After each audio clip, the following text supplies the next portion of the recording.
Good morning, TV fam. Friday ngayon. And excited na naman tayo as usual sa weekend.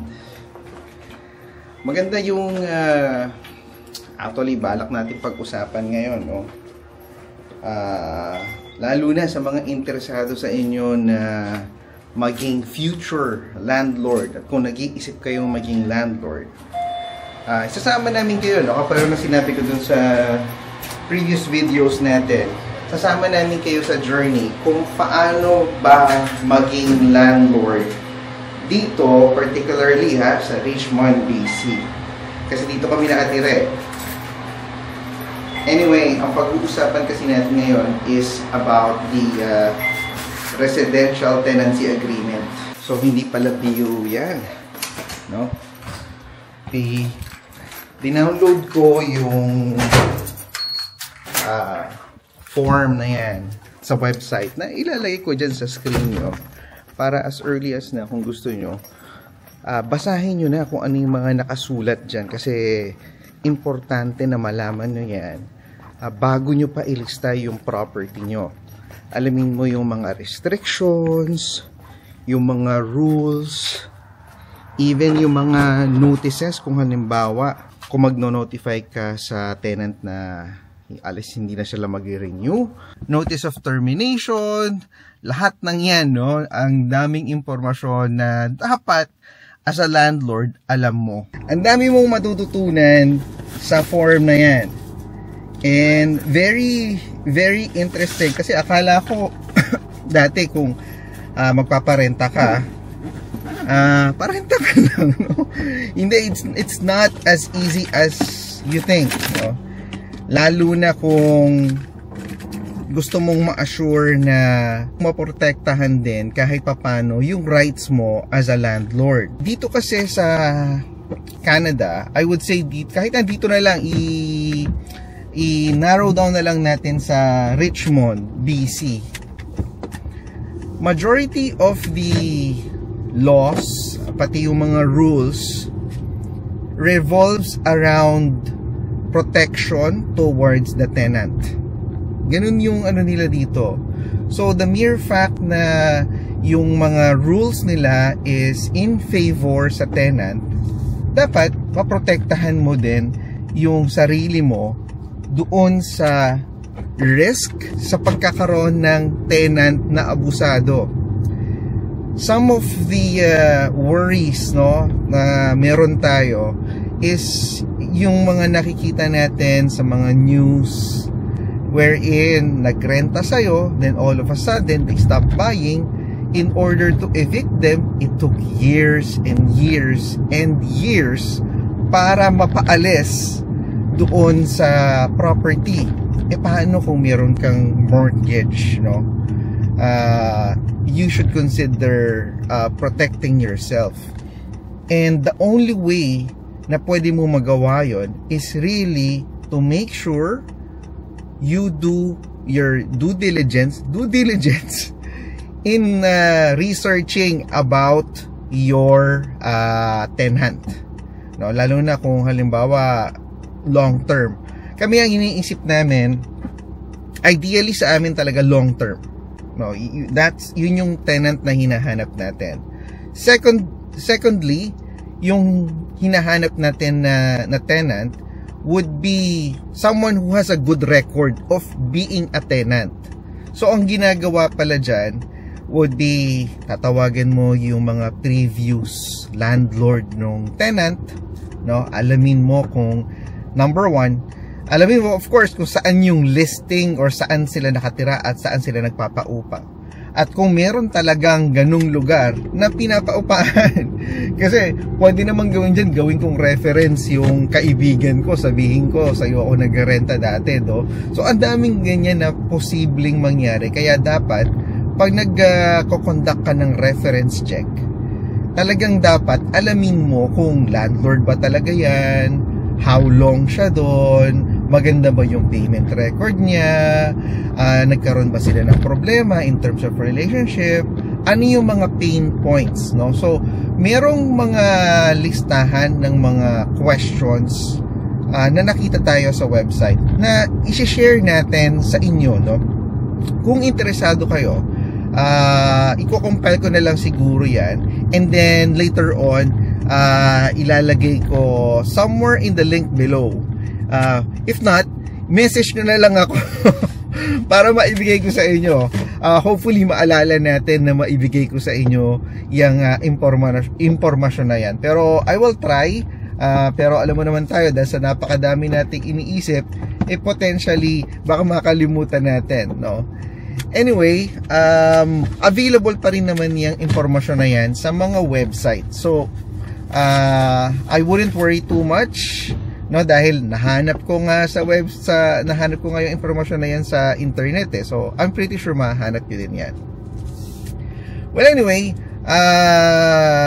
saan na ba tayo? So, iaalamin mo yung reference check. Doon mo pala mitigate talaga, mga big words eh, no? Alat pa tayo ng mga few more minutes, no? Kasi maganda-ganda yung pag-uusapan natin eh. So, yung sinasabi ko, asan na ba yun? Sinasabi ko, okay, na doon mo pala ma-check yan by doing a proper reference check. Yan ang for me, being a new landlord, yan yung parang pinaka-importante na dapat mong gawin para ma-sure mo, or at the very least, malesen mo yung risk of being in that situation na magkaroon ka ng tenant na hindi mo kasundo. Kasi first and foremost, ang importante dyan, alam mo yung expectation, naiintindihan ng tenant mo yung mga dapat niyang gawin, yung rules mo sa loob ng unit mo, para ma-preserve mo yung value nung unit na pinaparentahan mo. Nandun na tayo sa critical step, no, of getting to know, doing proper reference check sa potential tenant mo. Siguro intuloy natin yung kwentuhan natin yan mamaya-maya, and siguro basahin natin itong residential tenancy agreement. Sabay-sabay nating alamin kung ano ba yung content ng dokumento na to, para magkaroon kayo ng idea as early as now. Ano ba yung mga nasusulat na mga rules and regulation na kailangan mong makomplyan at malaman, lalong-lalo na para maprotektahan mo yung sarili mo being a first-time landlord. So, more on that later on, no? So, akit na muna tayo, and then maya tuloy natin yung kwentuhan natin. Umuwi nga tayo para dito tayo mag-spend ng time for our lunch break. Kasama natin si Joyce, nag-washroom lang siya. So nag-take out na nga lang siya ng, not take out, but drive-thru sa McDonald's. Wala lang, type niya lang kumain ng McDonald's. So yun yung kinain niya for lunch. So tayo, naka-fasting pa rin naman tayo. And monitor ko nga tong ating fish na si Finn.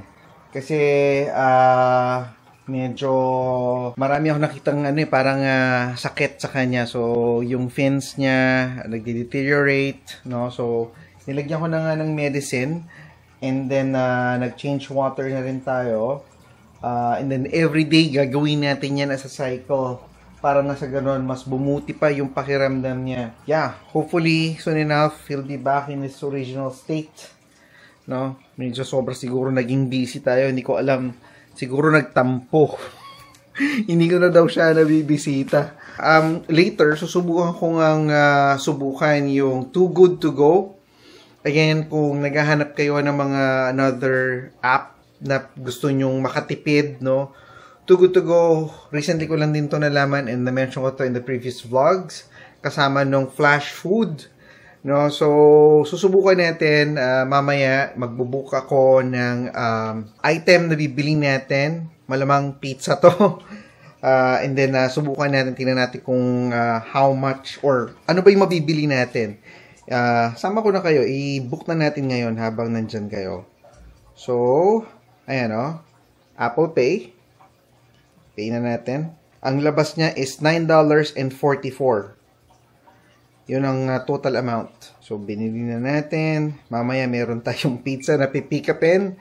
Sana lang hindi natin makalimutan na meron tayong pipick upin mamaya. Ayan. Ang sabi, you're our hero. No? Thanks for saving a meal from going to waste. Ang pickup would be ending at 10:55 p.m. today. So, tingnan natin mamaya. Alis na tayo? Yeah. Okay. Yan.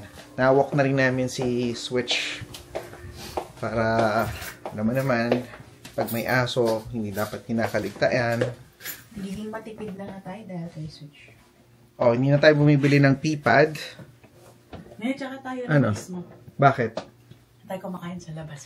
Kasi kailangan naming umuwi. Hindi na kami nakakalabas. Oo nga. Tipid-tip din pala na meron kang aso. At least, yun. Wala na kami binibiling P-pad. Hindi na rin kailangan magpalit. Tsaka yung less work. Less na ng basura. Oo. Yung white na bag. Less amoy. Less kasi dati meron kaming specific na garbage bag na ginagamit para sa mga P-pads niya. Para hindi nangangamoy. So, yun nga lang. Kailangan mag-effort ngayon kasi kailangan 3 times a day mo siyang nailalabas. 4 pa nga eh. O, minsan 4 pa nga kasi nga late at night nilalabas pa pala siya. Yeah. Parang 7:15, tapos 12, 5:30, saka 8. Dami. So, babalikan tayo sa opisina. Kumusta yung McDonald's mo? Okay naman. Fast food is fast food. Fast food na naman tayo mamaya. Well, nagluto si Mami ng araet. Yeah, maybe I'll... Mag-aaraet tayo. Ano ba yun? Ilocos dish? Actually, dish lang ni Lola yun. Ah? Na Ilocano. Pero hindi siya parang sinaserve sa Ilocano restaurant. Oh, I see. Okay, this weekend, Nag-haircut ako, 3 o'clock. meron siyang schedule ng haircut. May schedule din ng kulay. Ay, yung kulay sa Sunday na lang. Yeah, but it will happen this weekend. Yeah. Grocery. May grocery nga pala, schedule ngayon. O, saktong-sakto is ipapasok natin yung grocery amount natin doon sa cost of living vlog na gagawin natin para ma-update namin kayo kung ano ba yung mga pagbabago. And malaman nyo din yung mga actual cost na binabayaran namin as a family. Hello, TV fam. So, ito na yung dokumento natin. No? Residential Tenancy Agreement. Isa-isahin natin yung laman. No? Discuss lang natin ng konti habang naka-break tayo. Ano ba yung una nakalagay dito? So, dito, first page natin, nakalagay yung Residential Tenancy Agreement. So, information, basic information. No? So, as you can see, information nung ipaparenta mo, yung address, kumbaga, at saka yung address ng landlord, no? Doon sa address ng landlord, meron kang mga ibang options na pwede mong makonsider. Kung gusto mo ng privacy, pwede kang maglagay ng PO box, pero you need to put a specific address para mabigyan ka ng karagdagan na communication, location, for any notices. Kung halimbawa may dispute or whatnot, dapat yung residential tenancy board would be able to communicate with you, or yung mismong parang pinaka-tenant mo, pwede kang masendan ng mga notifications, no, regarding yung mga potential changes during the actual na pagrerenta. So very, this is a mandatory requirement for you to read. No, very important tong impormasyon na to. Na lahat ng provisions nila dito actually is very helpful. No? So yun yung parang pinakalaman ng first page. There are over 6 pages itong residential tenancy agreement. Isa-isahin natin, no? Baka hindi ko matapos yung explanation natin on this particular instance, pero itutuloy natin to later on kahit na nasa bahay na tayo or even nasa sasakyan na tayo. So nakalagay dito yung application for Residential Tenancy Act. Nandito lahat ng terms and conditions sinasabi nila. In addition to the tenancy agreement, no, pwede kayong maglagay ng parang appendix kung mayroong mga ibang bagay na hindi nakakover tong agreement na to. And that should be in writing and agreed upon on by both the landlord at saka nung tenant. So, hindi nag-a-apply to sa mga, itong agreement na to sa rent increase, no? Withdrawal or restrictions sa mga facility, no? Dapat lahat yan in accordance doon sa tinatawag na Residential Tenancy Act. So, yun yung parang pinaka number 1 section natin. Yung item number 2 dito sa form is basically, ilalagay mo dito yung beginning and end nung term agreement.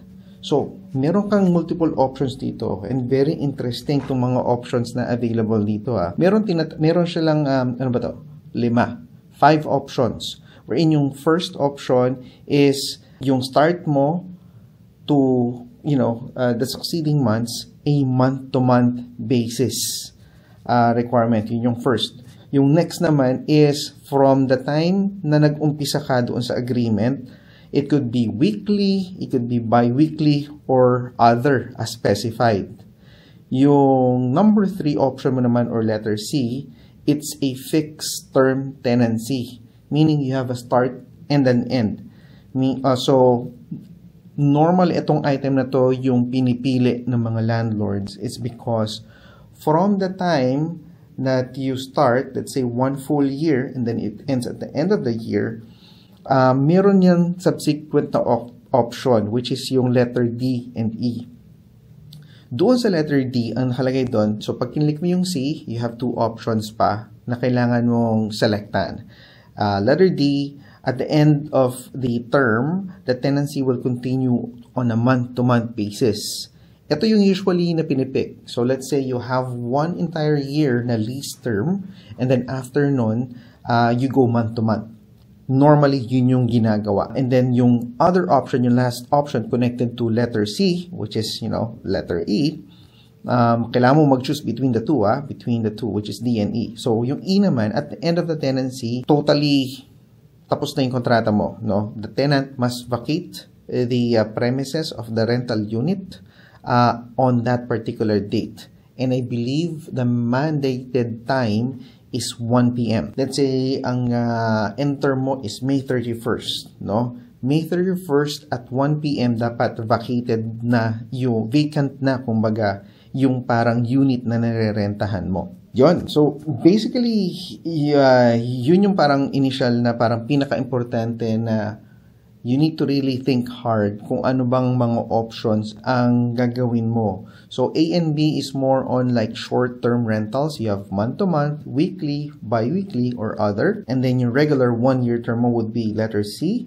And then you would need to choose either option D or option E. Depende kung anong arrangement nyo. Kung after ba matapos yung fixed term mo, you go month-to-month.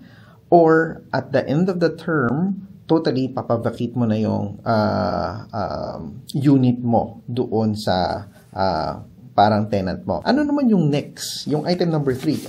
Just to let you know, no, para at least bago tayo magtuloy-tuloy ng conversation, there are over 17 items, no, of group of information na napapasama dito sa Residential Tenancy Agreement.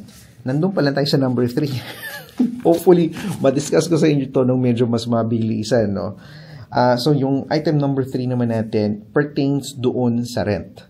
Dito, i-declare mo magkano mo pinaparenta yung mismong unit mo, and then kung ano yung mga kasama. Nandito, nakalagay dito. Ayan, makikita nyo dyan. Merong mga options dyan na kailangan mong i-check, no? Kasama ba sa renta yung tubig, yung cable, electricity? So, on our end, ang napag-decide namin is kasama naman talaga yung water, kasama yung garbage disposal, snow removal, garbage collection, yung ref kasama, dishwasher, stove, oven. And it comes with 1 parking. So, that's mainly it. Yung so far na iniisip namin. Meron din, kung meron ka pang gustong idagdag, pwede mong ilagay dito sa other, no? May other section. But on our case, ito pa lang yung so far na iniisip natin to make it at least more affordable para sa magiging tenant natin. Next off natin, item number 4 would be the provision or section para sa security deposit at saka pet damage deposit. Normally, ang security deposit is half month's rent. Let's say kung 2,000 yung paparenta mo, 1,000 yung parang magiging security deposit mo. And ang suggestion nila dyan is dapat ilagay mo yan on a separate bank.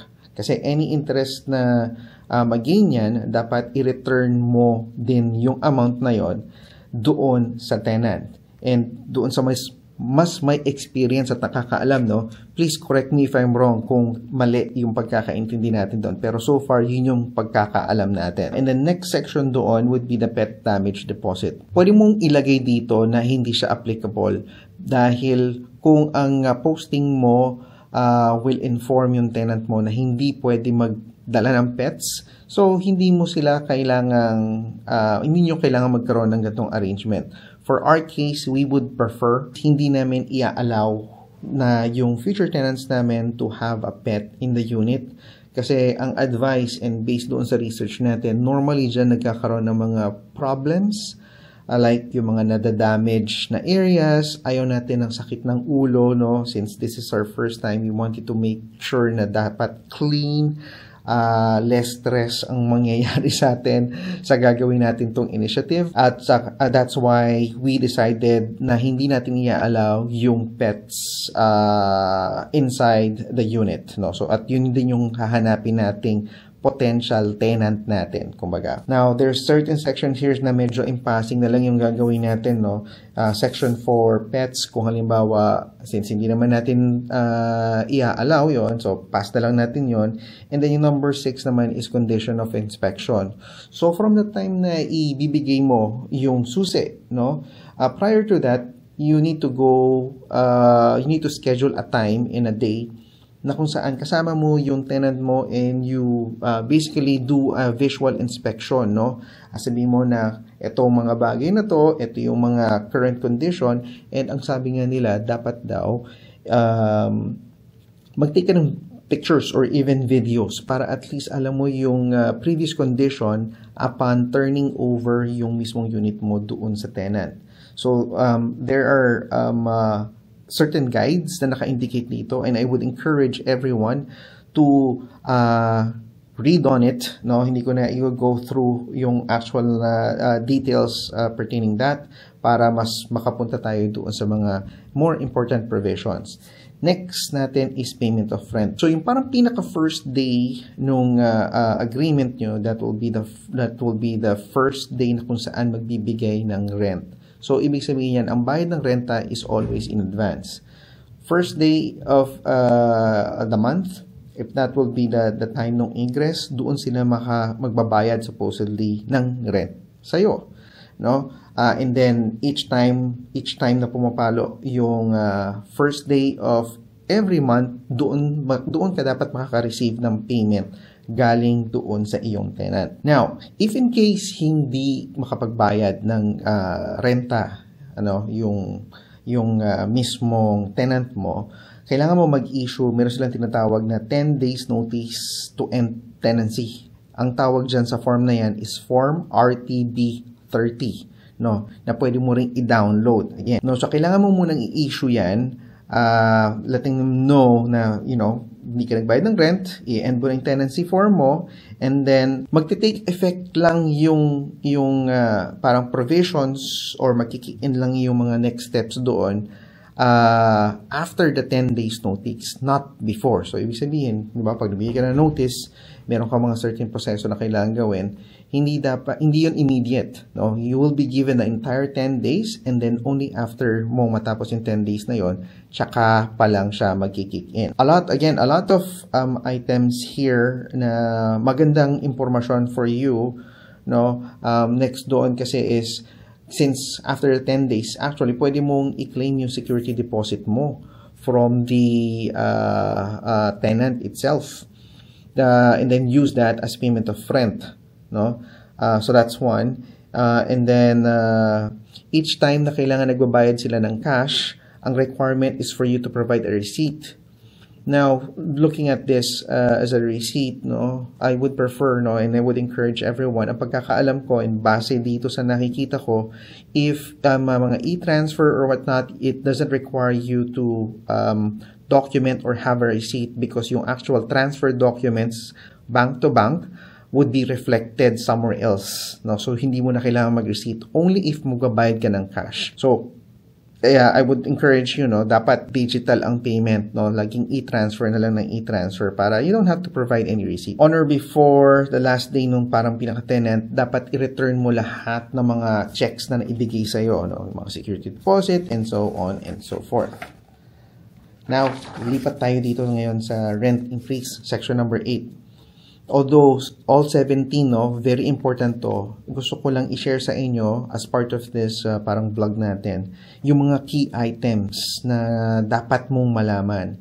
Rent increase, that can only happen every 12 months. Kung let's say, nag-start ka ng August next year ka pwedeng mag-increase.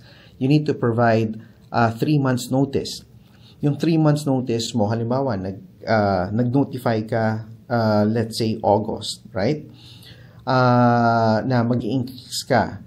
Pero yung mismong effectivity ng increase mo would be September, October, November. No?